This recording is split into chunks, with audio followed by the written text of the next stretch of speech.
नमस्कार दोस्तों, मैं आपको आज बताऊंगी कि आप शुगर कैसे टेस्ट करेंगे।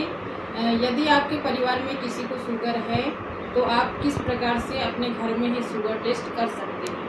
सबसे पहले ये हम समझ लें कि शुगर टेस्ट करते समय हमको किन किन बातों का ध्यान रखना चाहिए।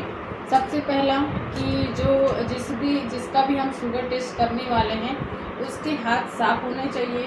यदि उसने फल फ्रूट्स खाया है तो उसे हाथ धुले हुए होना चाहिए और हाथ सूखे हुए भी होना चाहिए।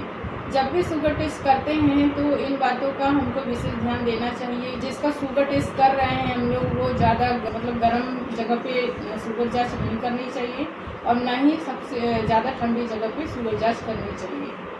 शुगर जांच करते समय हमको इन बातों का भी ध्यान रखना पड़ेगा कि वह व्यक्ति जो है दौड़ के ना आया हो, भाग के एक्सरसाइज करके ना आया हो। चलिए तो स्टार्ट करते हैं कि आप शुगर टेस्ट कैसे करेंगे। सबसे पहले हमारे पास में शुगर टेस्ट करने के लिए मशीन होनी चाहिए। इसे ग्लूकोमीटर कहा जाता है, जिससे कि हम शुगर की जांच करते हैं। इसके मशीन के साथ में स्ट्रिप होती है, इस प्रकार से डिब्बी होती है, इसके अंदर में स्ट्रिप होती है जिसकी सहायता से हम शुगर की जांच करेंगे। लेंसेट होना चाहिए पिक करने के लिए और अपने पास में कॉटन होना चाहिए। इसके बाद हमको विशेष ये ध्यान देना चाहिए कि उसके हाथ सैनिटाइज़र लगा हुआ नहीं होना चाहिए। चलिए तो स्टार्ट करते हैं। ये है हमारी शुगर मशीन। जिस भी व्यक्ति का हम शुगर टेस्ट कर रहे हैं उसके लिए ये होगी स्ट्रिप। स्ट्रिप को हम सावधानी से मशीन में लगाएंगे। ये इस साइड से लगाना पड़ता है, ऐसे।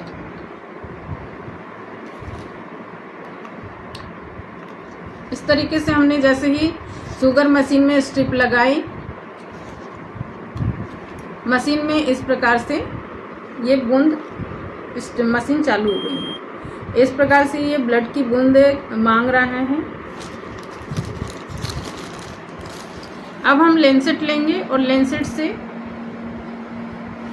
इस प्रकार से हम जिस व्यक्ति का हम शुगर टेस्ट कर रहे हैं उस व्यक्ति की हाथ साफ होने चाहिए। पानी से गिले हुए कॉटन से हम व्यक्ति के उंगली को साफ कर देंगे और लेंसेट से उस प्रकार पिक करेंगे कि सबसे सामने नहीं करना है। यदि यहाँ पे पिक करो तो दर्द ज़्यादा होता है, इसलिए हम इस साइड से पिक करेंगे।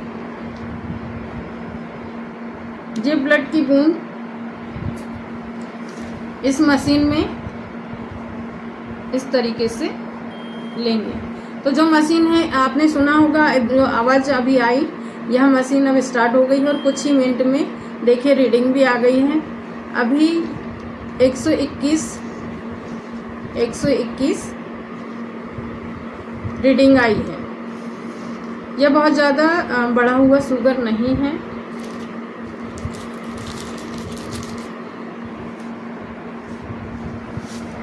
इस प्रकार से हम शुगर की जांच करते हैं।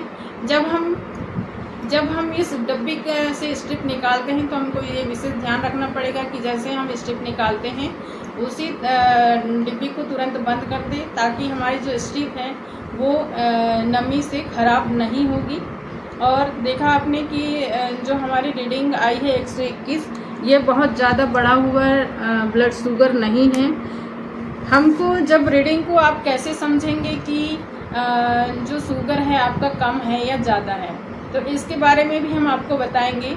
आप यदि अपनी शुगर की जांच करते हैं और फास्टिंग शुगर मतलब खाली पेट में, तो आपकी जो शुगर है 70 mgdl से 99 mgdl के बीच है, तो आपकी शुगर नॉर्मल है। यदि आपकी शुगर 100 से 125 mgdl के बीच में है तो आप बॉर्डर लाइन पे आ रहे हैं। और यदि आपकी शुगर फास्टिंग में 126 के ऊपर या उससे ज़्यादा होती है तो आप डायबिटीज़ के मरीज हो सकते हैं। यदि आपकी शुगर खाली पेट में मतलब फास्टिंग में 126 mgdl के ऊपर जा रही है तो आप अपने डॉक्टर से चेकअप ज़रूर करवाएं, ताकि आपके समय पे मेडिसिन चालू हो सके। और अब हम देखते हैं कि यदि खाना खाने के बाद मतलब PPBS आपके खाना खाने के 2 घंटे बाद यदि आप शुगर टेस्ट करते हैं तो आपकी रीडिंग सही आएगी, जिसमें कि यदि आपकी शुगर 140 या 140 से कम है तो आप मानेंगे कि आपको शुगर नहीं है खाना खाने के बाद। और वही शुगर यदि आप नापते हैं और आपकी जो रीडिंग है 140 और उससे ऊपर 199 तक जाती है तो आप बॉर्डर लाइन पे हैं। और वही शुगर 200 या 200 के ऊपर जा रही है खाना खाने के बाद, तो ये आप डायबिटीज़ के शिकार हैं। आपको डॉक्टर की चेकअप की बहुत ज़रूरत है और आप डॉक्टर से सलाह लें ताकि आप समय पे मेडिसिन कर सकें। रैंडम शुगर आप कभी भी ले सकते हैं। आप रैंडम शुगर मतलब आप खाना खाने के बाद खाली पेट जब भी आप मतलब खाना खाने के 2 घंटे 3 घंटे बाद कभी भी ले सकते हैं, उसे रैंडम शुगर बोलते हैं। अब यदि आपको ये पता चला कि जांच करने के दौरान कि आपका शुगर बढ़ा हुआ आ रहा है, तो आप कैसे समझेंगे कि आपको सच में शुगर की जांच की ज़रूरत है। और यदि आपकी शुगर बढ़ी हुई आ रही है तो आपको मेडिसिन की ज़रूरत है। कुछ सिम्टम्स आते हैं शुगर के मरीज़ को कि बार बार उसे प्यास लगती है, बार बार पेशाब लगती है और उसे बेचैनी और घबराहट सी होती है। ये तो बात की हमने शुगर आपका लेवल बढ़ रहा है तो आपको किस प्रकार से मतलब डॉक्टर की सलाह की ज़रूरत है या मेडिसिन की ज़रूरत है, आप समझेंगे कि आपका शुगर बढ़ रहा है। लेकिन वही शुगर 70 के नीचे या उससे और नीचे यदि जाती है तो आप शुगर का लेवल लो भी हो सकता है। तो शुगर के लेवल में यदि आपका शुगर कैसे समझ पाएंगे कि आपका जो शुगर है वो लो हो रहा है, तो उसमें मरीज़ को क्या हाथ पैर कांपने लग जाते हैं, घबराहट आती है, पसीना आते, कभी कभी शुगर लो होने की वजह से व्यक्ति बेहोश भी हो जाता है। तो ऐसी स्थिति में तो आप किस प्रकार से अपना घर पे ही शुगर चेक कर सकते हैं, किस प्रकार से मैंने आपको बताया कि शुगर आप चेक किस प्रकार से करेंगे और किन किन बातों का आपको ध्यान रखना चाहिए।